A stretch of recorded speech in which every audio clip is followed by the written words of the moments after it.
What is up, New Beginning Church? Happy Friday morning to you. Let's do this. We're in Luke chapter 12, and Jesus is about to tell a parable, and parables are my favorite. And so this is how it begins. Verse 13, someone in the crowd said to Jesus, "Teacher, tell my brother to divide the inheritance with me."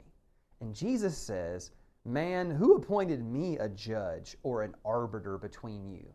And then he said, and this is so profound, this is so good. If this is not highlighted, you should go buy a highlighter today just so that you can highlight this. Watch this. He goes, "Watch out, be on your guard against all kinds of greed."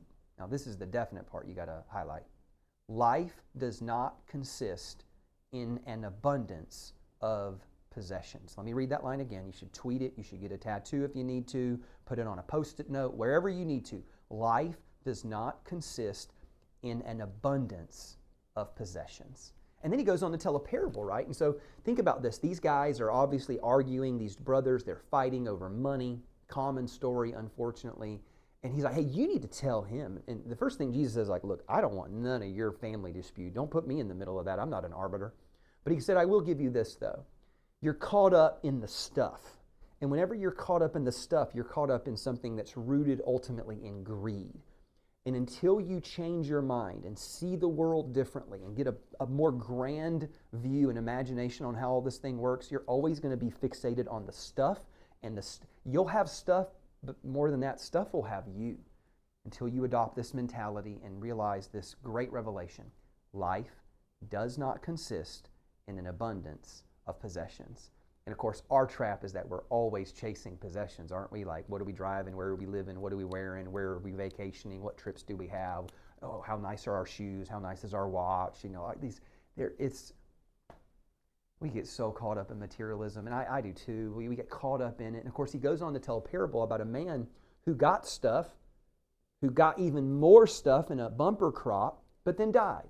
And Jesus is like, you realize all the stuff, all the possessions, all the things that you were so fixated on, you don't get to keep those.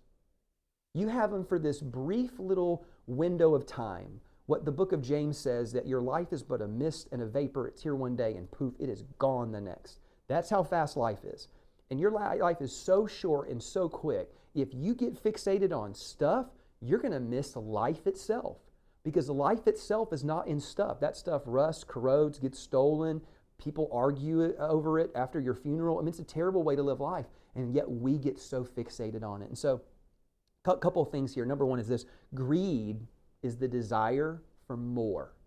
Greed is the desire for more. So anytime you can't be content with what you have, and you can't be grateful with what you have, just know that the voice of greed is trying to lead you off of a cliff. Don't believe the lie that more stuff will make me happy. It's just not true. And this is how we know this, is because America has more stuff than any other nation in the history of the world, and yet we lead the world in antidepressants. You think more stuff really makes us happy? How crazy. And yet, if you look at really what they call like the happy meter or the happy index of different nations in the world, you will find remote areas of the world where they don't have an abundance of stuff. But you know what they have an abundance of? Peace or joy or great relationships, stuff that lasts. And he goes, please get this. Life does not consist in an abundance of possessions. It reminds me of this, and I'll close with this. There's a story about a little girl who, again, she has a lot of stuff. She comes from a very, well-to-do family, and she's got plenty of things. And she cries to her dad, Dad, I'm not happy. I really, my friend has a pony, and I want a pony. And, Daddy, I'm not happy, and if you buy me a pony, then I'll be happy. And she's trying to, pull a fast one on her dad. And her dad saw through it all. And the dad gave her one line. And he said, baby, if you cannot be happy without a pony, you will never be happy with a pony. I think it's such a great line. I think that's what Jesus is getting at here. Like, look, man, if you can't look at life and find things to be grateful for and find contentment and find peace and find joy, if you can't do that, you certainly aren't going to do it if I just heap more stuff on you. As a matter of fact, what we've learned is that sometimes that stuff can actually be a burden or a distraction. So, church, may we go out and live life with an eternal perspective, focused on things that actually matter, things that have a real lasting value. And that, of course, comes from our personal relationship with God and our relationship with one another. Church, I love you so much. God bless you. I'll see you this weekend.